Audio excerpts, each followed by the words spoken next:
Hello बच्चों, आज अपने फिजिक्स का पेपर हुआ था, लेकिन इतना आसान पेपर था। सभी बच्चे बोल रहे थे सर आपके नोट से बाहर एक भी सवाल नहीं है। और मैं खुद तुमको खुला चैलेंज देता हूँ, जो भी बंदा मेरे से पढ़ा है और मेरे को एक भी सवाल, एक कोमा भी मेरे को बता दे नोट से बाहर है, तो मैं 10,000 रुपये की शर्त लगाने को तैयार हूँ। सारे सवाल अपने नोट्स के अंदर से हैं, लेकिन सभी के किसी के 10 नंबर का छूट गया, किसी के 5 नंबर का, किसी के 4 नंबर का। पता नहीं क्यों छूटा है। तुम्हारी प्रैक्टिस में तुम्हारी कमी है, इसमें तुम्हारी कमी है, तुम्हारी स्पीड नहीं है तो छूटता है। ये तुम्हारी गलती है और किसी की गलती नहीं है। बहुत आसान पेपर है। पहला सवाल क्या देखा है, विद्युत फ्लक्स का SI मात्रक। आपको पता है विद्युत फ्लक्स का फॉर्मूला क्या होता है? ये तो सबको पता है। विद्युत फ्लक्स का फॉर्मूला तो फाई बराबर कितना होता है? तुम कहोगे सर फाई का आपने फॉर्मूला लिखा था E.A होता है, और E का मात्रक होता है न्यूटन बटा कुलाम, और क्षेत्रफल कितना होता है मीटर स्क्वायर। तो मात्रक कितना हो जाएगा? न्यूटन पर coulomb inverse into metre square. कौन सा ऑप्शन हो जाएगा? सी। सेकेंड चीज, आर दूरी पर रखे आवेश के मध्य कितना बल लग रहा है? एफ। अगर दूरी को कितना गुना कर दूं? 2 गुना कर दूं तो बल का मान कितना हो जाएगा? तो गुलाम भाई साहब ने कहा था बल दूरी के वर्ग के क्या होता है? व्युत्क्रमानुपाती। दूरी को 2 गुना कर दोगे तो बल कितना गुना घट जाएगा? 4 गुना घट जाएगा। अगला सवाल, समधारित्र में ऊर्जा किस रूप में संचित होती है? अब पता है समधारित्र को आविष्ट करने के लिए बाह्य कारक को क्या करना पड़ता है? कार्य। और ये कार्य समधारित्र के प्लेटों के मध्य विद्युत स्थितिज ऊर्जा के रूप में संचित हो जाती हैं। विद्युत स्थितिज ऊर्जा के रूप में क्या हो जाती है? संचित। ये आपका एक अमीटर का पाठ्यांक पूछा है। किसका पाठ्यांक पूछा है? अमीटर। मतलब बैटरी से कितनी धारा बहेगी उसका मान निकालना है। ये एक आपका बैलेंस ब्रिज दिया हुआ है। कैसा ब्रिज है? बैलेंस, संतुलित ब्रिज है। कैसा है? व्हीट स्टोन है। तो देखो 5 × 5 कितना होता है? 25। 5 × 5 कितना होता है? 25। ये आपका गैल्वेनोमीटर वाली धारा है। कौन सी धारा है? गैल्वेनोमीटर वाली धारा। और इसका प्रतिरोध कितना दे दिया? 10। और आपको पता है गैल्वेनोमीटर वाली धारा में कितनी धारा बहती है? 0 एम्पियर। गैल्वेनोमीटर वाली शाखा में कितनी बहती है धारा? 0 एम्पियर। और आपको पता है जिन तारों में धारा नहीं बहती है उन पर लोग अक्सर क्या सुखा देते हैं? कच्चे सुखा देते हैं। तो ये मैंने बोला था ये किसी काम का नहीं, ये भुजा किसी काम की नहीं। इस भुजा को आप हटा सकते हो। इस भुजा को आप क्यों हटा सकते हो? क्योंकि इसमें कोई धारा नहीं बहती है। तो इसको हटाओगे तो ये 5 और 5 कौन सी क्रम में आ जाएगा? श्रेणी में। ये 5 और 5 किस में आ जाएगा? श्रेणी में। 5 और 5 कितना हो जाएगा? 10। ये भी कितना हो जाएगा? 10। 10 और 10 कौन से क्रम में आ जाएगा? समांतर। और 10 और 10 का समांतर कितना होता है? 5 ओम। कितना ओम? 5। बैटरी कितने वोल्ट की हैं? 2 वोल्ट की। तो ओम के नियम के अनुसार I बराबर V/R, 2/5 एम्पियर। अगला सवाल देखो, एक आवेशित कण जब भी किसी चुंबकीय क्षेत्र में गति करता है तो उस पर बल लगता है QVB sin थीटा। और क्या बोल रखा है ये कि कण आवेशित कण में समांतर गति करता है। कैसी गति करता है? समांतर। समांतर का मतलब थीटा बराबर कितना डिग्री हो जाएगा? 0 डिग्री। थीटा 0 डिग्री हो जाएगा तो बल का मान कितना हो जाएगा? 0 हो जाएगा। अगला सवाल, ये क्या बोल रखा है, एक M चुंबकीय आघूर्ण वाला चुंबकीय द्विध्रुव थीटा कोण पर स्थित है तो उसके स्थितिज ऊर्जा का फॉर्मूला कितना होता है? ये अपन कर चुके। कितना होता था? M.B, या क्या लिखते थे? -MB cos theta. कितना होता था? -MB cos theta. एक प्रत्यावर्ती धारा जनित यांत्रिक ऊर्जा को कौन सी ऊर्जा में बदलता है? विद्युत ऊर्जा में। और ये देखो ये नंबरिकल, मैं सबसे पहले इस चैप्टर का यही नंबरिकल कराता हूँ हमेशा, फिक्स है। V का मान कितना होता है? आपको मैंने लिखा चुका हूँ, बहुत बार लिखा चुका हूँ। कितना होता है? VR²। VL और VC में से बड़ा कौन है? VC। तो क्या लिखोगे? VC माइनस VL का होल स्क्वायर। VR कितना दे रखा है? 8। 8 का स्क्वायर 64। VC माइनस VL 10 - 4 कितना होता है? 6। 6 का स्क्वायर कितना हो जाएगा? 36। कितना आंसर आ जाएगा? 10 वोल्ट। कितना आंसर आ जाएगा? 10 वोल्ट। अगला सवाल देखो, लेंस का नियम, ये गलत लिख दिया। लेंस का नियम ऊर्जा संरक्षण पर आधारित होता है। मैग्नेट्रॉन उत्पन्न करता है सूक्ष्म तरंगों को। F1 और F2 फोकस दूरी क्या है? तो बताओ संयोजन की तुल्य फोकस दूरी कितनी होती है? 1/f बराबर 1/f1 प्लस 1 और इसको अपन सोल्व करेंगे तो कितना आ जाएगा? F बराबर F1 F2/f1 प्लस कितना हो जाएगा? कौन सा ऑप्शन आ जाएगा? D ऑप्शन आ जाएगा। अगला सवाल, प्रकाश तरंगों की अनुपस्थिति की घटना कौन सी घटना शो करती है? ध्रुवण वाली घटना। फोटोन की ऊर्जा दे रखी है, धातु का कार्य फलन दे रखा है। तो आइंस्टीन के समीकरण के अनुसार अधिकतम गतिज ऊर्जा कितनी होती है? E minus phi naught. E का मान कितना दे रखा है? 18 electron volt minus 8 electron volt. तो K मैक्स का मान कितना आ जाएगा? 10 electron volt. K max 10 electron volt है तो निरोधी विभव कितना वोल्ट आ जाएगा? 10 वोल्ट। कितना वोल्ट आ जाएगा? 10 वोल्ट। हाइड्रोजन परमाणु के निम्नतम अवस्था में ऊर्जा कितनी है, -13.6 है। तो इसको कहाँ पर भेजना है, अनंत पे। मुक्त करना मतलब अनंत पे। अनंत की ऊर्जा कितनी होती है, 0। -13.6 को 0 करने के लिए कितनी ऊर्जा देनी पड़ेगी, +13.6। बोर की अभिव्यक्ति किस पे आधारित है, कोणीय संवेग के क्वांटीकरण पे। नाभिक की ऊर्जा किसके बराबर होती है, नाभिक के द्रव्यमान शक्ति के बराबर होती है। किसके बराबर होती हैं, n प्रकार के अर्धचालकों में बहुसंख्यक कौन होते हैं, इलेक्ट्रॉन। परम शून्य ताप पर अर्धचालक किसकी तरह काम करते हैं, कुचालक। और कुचालक की चालकता कितनी होती है, 0 है। द्विध्रुव की अक्ष पे तीव्रता का फॉर्मूला कितना होता है, E = 2kp/r³। तो E किसके व्युत्क्रमानुपाती हो जाएगा, 1/r³ के क्या हो जाएगा, व्युत्क्रमानुपाती। और आपको पता है गतिशीलता, Vd का फॉर्मूला कितना होता है, Vd = μe। और म्यू का मान किसके बराबर हो जाएगा, Vd/E। E का मान एकांक कर दूं, E का मान कितना कर दूं, 1 कर दूं, तो म्यू का मान किसके बराबर आता है, Vd। तो क्या लिखा है, एकांक विद्युत क्षेत्र पर अपव्यय वेग को क्या बोलते हैं, गतिशीलता बोलते हैं। गेलमीटर को अमीटर में बदलने के लिए इसके समांतर क्रम में एक बहुत छोटा सा अल्प प्रतिरोध जोड़ते हैं। क्या जोड़ते हैं, अल्प प्रतिरोध, जिसको क्या बोला जाता है, संट बोला जाता है। क्या बोला जाता है, संट बोला जाता है। अनुचुंबकीय प्रवृत्ति का मान धनात्मक होता है और अल्प होता है। धनात्मक और क्या होता है, अल्प होता है। ये अपना फैराडे का नियम क्या हो जाएगा, प्रेरित विद्युत वाहक बल क्या होता है, चुंबकीय फ्लक्स में परिवर्तन की दर के बराबर होता है। तो क्या हो जाएगा, चुंबकीय फ्लक्स में परिवर्तन की दर के क्या बराबर हो जाएगा। शुद्ध प्रेरितों में आगे कौन होती है, वोल्टा। किससे, धारा से। कितने कला कोण से, π/2 से होता है।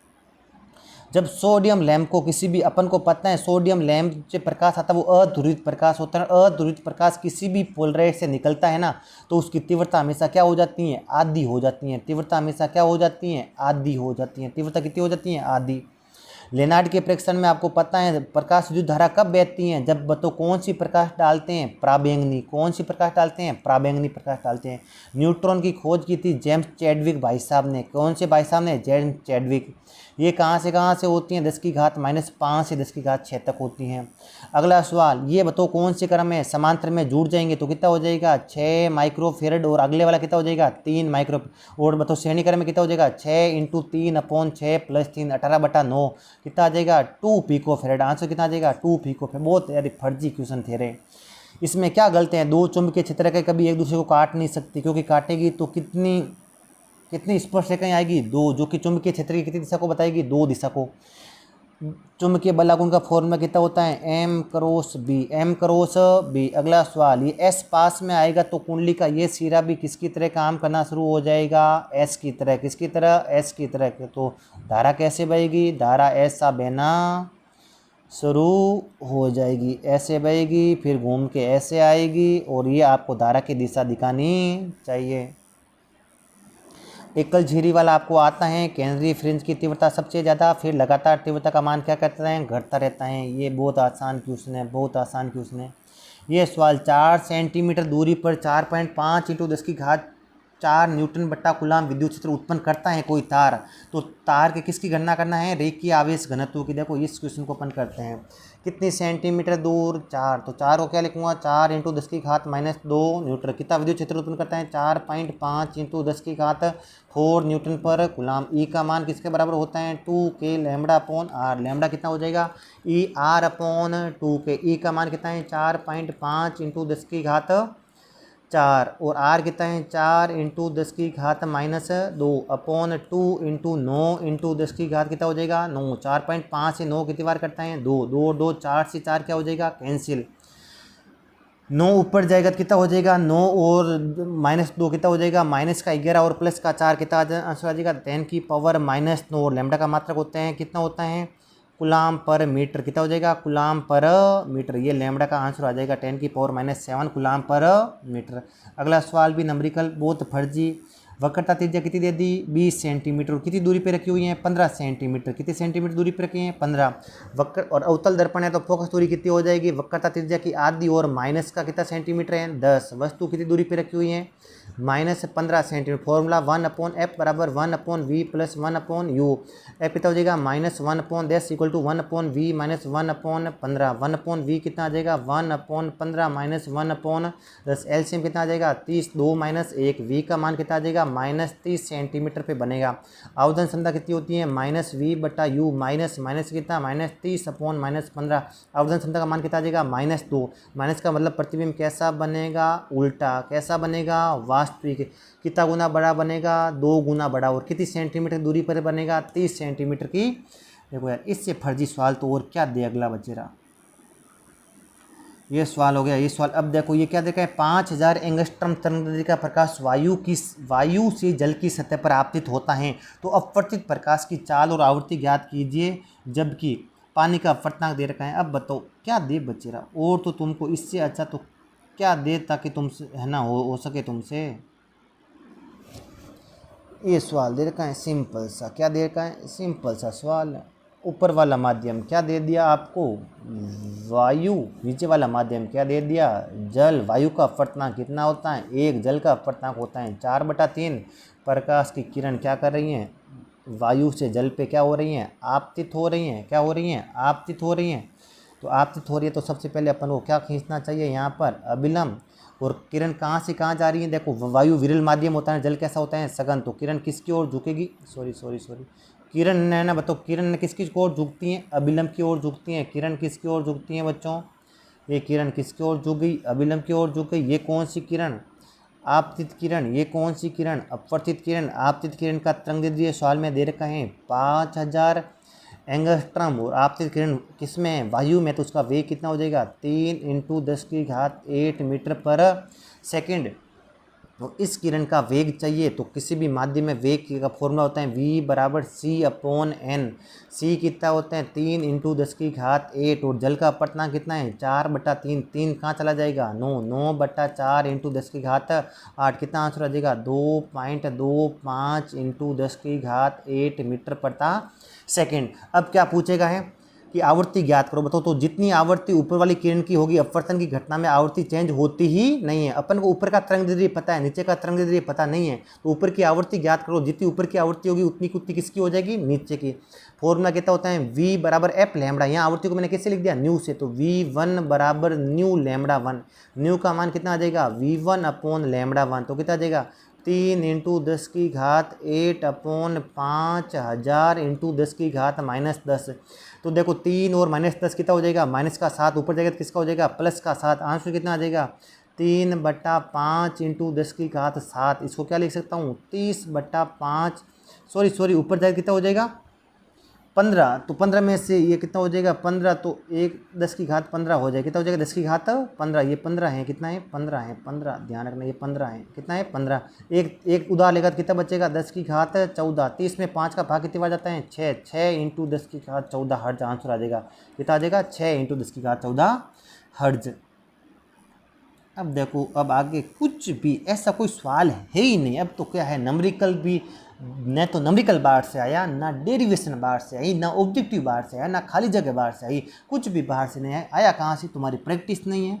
और तुम्हारी प्रैक्टिस की वजह से टीचर को भी नाराज़ होना पड़ता है। इतनी मेहनत करते हैं हम, रात दिन तुम्हारे लिए सवाल सेलेक्ट करते हैं, एक भी सवाल अपन के थ्योरी से बाहर नहीं आया हो तो मेरे को आप खुला चैलेंज है जहाँ बुलो मैं आने को तैयार हूँ।